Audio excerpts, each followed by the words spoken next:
સુરત શહેરને smart city અને metro વિકાસના સપના બતાવાયા હતા અને હાલ મેટ્રો પ્રોજેક્ટ ઝડપી ગતિએ આગળ વધી રહ્યો છે, પરંતુ અડાજણ ગામ વિસ્તારમાં મેટ્રોની કામગીરીને લઈને સ્થાનિકોમાં ટ્રાફિક સમસ્યાની ચિંતા ઊભી થઈ છે, જેને લઈને સ્થાનિકોને સાંસદ મુકેશ દલાલને રજૂઆત કરી છે।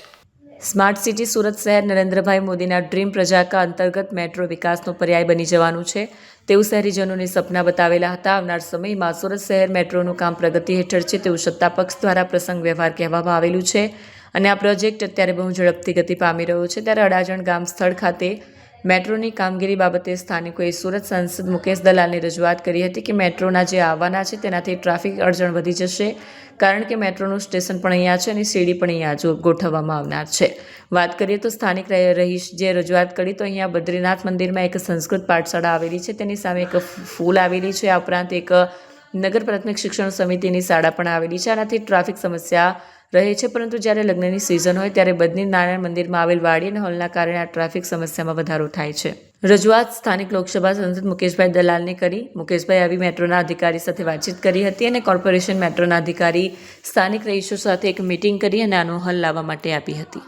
કેમેરામેન હકીમ શેખ સાથે વસીમ હાસમીનો રિપોર્ટ, આઝાદ ન્યૂઝ, સુરત। બદ્રીનાથ મંદિર પાસે જે મેટ્રોની કામગીરી ચાલી રહી છે ત્યાં આગળ કોલમો બની રહ્યા છે અને એલિવેટર બની રહ્યા છે। એને કારણે સ્થાનિક લોકોને એક એવી શંકા છે કે અહીં મોટા વાહનો પસાર થવામાં તકલીફ પડશે।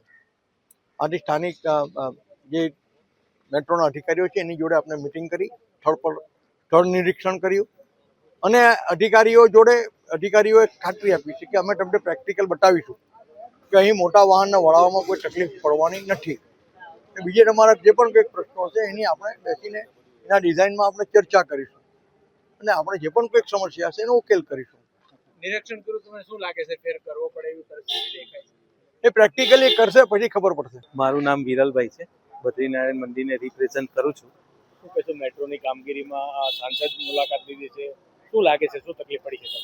મેટ્રોના જે પિલરો બદ્રીનારાયણ મંદિરના ગેટની સામે ઊભા કરેલ છે, ફૂટ ઓવર બ્રિજ, મંદિરની અંદર એસઆરપીની 2 કમુકો હંમેશ માટે રહે છે। મંદિરની અંદર પાઠશાળા છે, મંદિરની અંદર વાડીઓ છે, મંદિરની અંદર ગવર્મેન્ટની કોઈ પણ ખેલ મહાકુંભ જેવી પ્રતિયોગિતા થતી હોય છે તો છોકરાઓનું રહેઠાણ પણ મંદિરની અંદર છે। એટલે અમારી સ્પષ્ટ રજૂઆત છે કે મંદિરમાં વાહનો, ઇમરજન્સી વ્હીકલ જઈ શકે અને સરળતાથી જઈ શકે, તો જેથી કોઈ પણ પ્રકારની દુર્ઘટના ન બને, ફાયરને લગતી કોઈ દુર્ઘટના ન બને, એને માટે અમે સ્પષ્ટ રજૂઆત કરી છે। સાંસદશ્રીએ પ્રેક્ટિકલ કીધું છે કે આ વસ્તુ પ્રેક્ટિકલ ડેમો આપીને તમને તમારી સમસ્યાનું નિરાકરણ કરીશું। મંદિરમાં સરકારી અધિકારીઓની ખૂબ જ અવરજવર રહેતી હોય છે, પોલીસ કર્મચારીઓની ખૂબ જ અવરજવર રહેતી હોય છે, તેથી આ મુદ્દે એની ટાઈમ મંદિરમાં મૂવમેન્ટ થઈ શકે છે મોટા મોટા વ્હીકલોની। ગણપતિ વખતે 500 થી 600 માણસ રહેતા હોય છે, એટલે ખૂબ જ મોટા વ્હીકલો મંદિરની અંદર આવી જઈ શકે સરળતાથી, એને માટે અમારી રજૂઆત છે। સાથોસાથ મંદિરની સામે સ્કૂલ પણ છે અને સ્થાનિકોને શું લાગે છે તમને, જે રીતે અત્યારે કામ ચાલી રહ્યું કેટલી તકલીફ? આને માટે